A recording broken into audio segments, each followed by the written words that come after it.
Tuesday morning.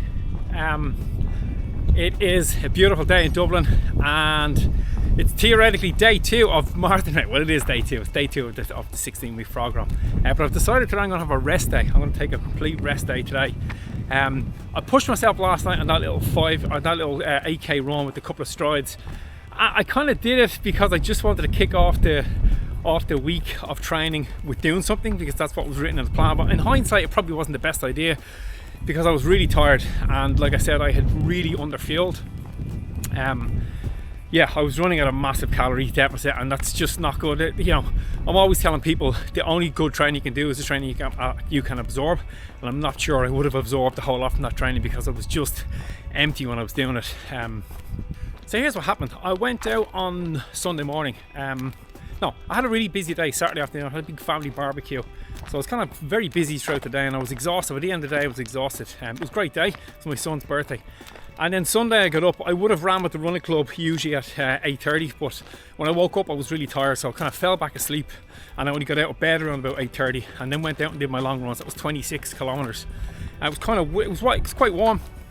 I didn't have any gels. We didn't bring any gels with me, so I probably should have. And that was kind of the start of the downfall. So I finished that run. I came home, and I feel pretty well, but I didn't need a huge amount because I knew I was going out for dinner. So I wanted to leave some room for some dinner. So I had a fairly big lunch, and then we all went out for family dinner, and that was really nice. And I had some good food, and I came home. And usually I would have eaten then later that night, because dinner was probably around about, it was 5:30 or so. And I usually would have, but I was quite full after dinner, so I didn't eat before I went to bed. I might have had like a little snack, because I went out and I did a 40-minute walk after the dinner, just to kind of get my body moving, just to kind of buffer out some of that tightness I had from the run. I did a little bit of mobility after I did the walk, just a kind of 15 minutes mobility routine, and then I didn't feel like I was hungry to eat, so I didn't eat, but I probably should have. So I woke up on Monday morning full of intention to start into marathon training, which is what I did. I got up early and went to the gym, and I did a fairly hard workout in the gym. Like, I only did about 30 minutes, but I did a lot of squats, some really heavy deadlifting. I did some upper body, some chest, some arms, and a ton of core work. And I did a little bit of like kind of small amount of plyometrics. So it was good doing that. I felt strong. And then I went off to work, so I didn't really have any major breakfast. Again, that was kind of another kind of dip, the pitfall. I didn't really think about it. I wasn't planning on it. I just kind of went about my day, got into the car, drove to work. I had like a coffee in the car on the way up to work. I stopped to get some diesel. And then at lunchtime I went to go to this cafe where I would have had like a kind of a big rice dish. But they were doing some painting, so the cafe was closed. I ended up just having a sandwich for my lunch. And then I had like a little bag of nuts, so I was kind of snacking on the nuts throughout the day. And then, so that was around about 1:30, 2 o'clock. And then in the clip you saw where I was back down in Dublin, where I did the run, that was like at probably about 10 to 8 in the evening time. And I did that run, but I just hadn't fueled enough. You know, the massive, the Sunday 26k run was a 2,500 kilocalorie day, and that's active calories. So if you throw in your basal metabolic rate, which is probably around 2,200 or thereabouts, comes in at about nearly a 5,000 calorie day. So yeah, I definitely didn't consume 5,000 calories that day, and that's why on the Monday when I did that run. So this morning when I woke up, so I went to bed last night and I woke up this morning at 6:30, and I was just famished. I was so hungry. That almost never happens to me. Sometimes I wake up and what wakes me is the hunger, but this morning I woke up and I was so hungry. So I went downstairs. I just had a massive bowl of granola with some fruit on it and some yogurt, like a huge bowl, nearly twice what I would usually have. And I ate that, and then I just went out and I did like a 30-minute walk after that. And then it was while I was doing that walk earlier, I just decided that I'm just not going to do any running today. I know it's day 2. I'm supposed to have a 12k run on my plan, but I'm just going to push it to Wednesday. I'm struggling with a day off this week because I have the race on the Saturday, which isn't in the program, but I'm just doing it because I signed up for it. I'm just doing it. So look, some people say, oh, you know, you're only starting, kind of mess with it. Look, I've done a couple of 75k weeks leading into this marathon. So yeah, my volume is really high. I'm actually quite fit, so I can fiddle around with this week. It's not a problem. like I said, the only training worth doing is the training that you can absorb. And I just think if I went out and trained today, there wouldn't be a whole lot of stuff that I can absorb. The adaptations probably wouldn't be there because my body's clearly on them. I don't feel like running today, and I won't feel guilty that I didn't run, and that's always a sign that you didn't need to run. So I'm just gonna chill out for today. I'm getting a few footsteps here, but I have a busy day in clinic, but it's not a massively hectic day. And then this evening I'm training the running club, coach the running club, and then when I finish with the running club, I have a meeting on because we have a beach race on in 2 weeks time, Friday week, and we have a meeting just to organise all the particulars of that.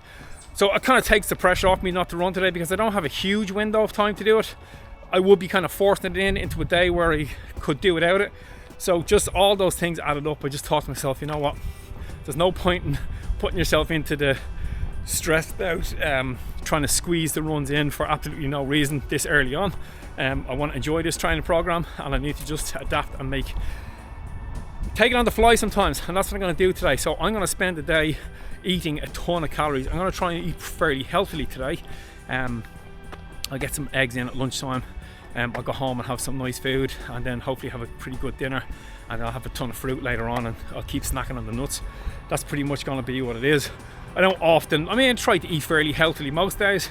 I don't always get there. I don't always do exactly what I would like to do, what I intend to do, but today I'm going to try and nail it down because, like I said, the deficit left from that Sunday. Look, it's really good to have a massive metabolic day every now and again, and there will be a lot more of them coming over in the coming weeks.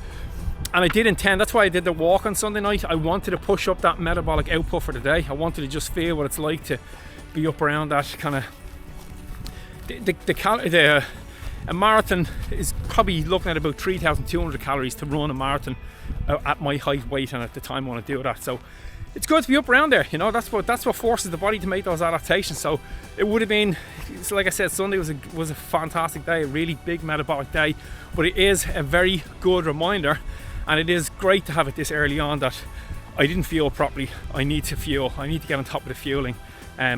If I want this training program to go like it's gonna go, if I want to keep up the output that I'm doing, I have to make sure that the input is matched with that, and I have to make sure that the input is fairly healthy. I mean, obviously you can eat a good bit of junk because, you know, you just need to get the calories in sometimes, but for the most part on days like today, I need to just be on top of it and dial it in and just keep it all smooth, keep it all as healthy as I can, and make the gains from there. Allow the body to make the adaptation. So today it's just about let the body relax, let the body chill out, catch up, and then Wednesday we'll get back at it again.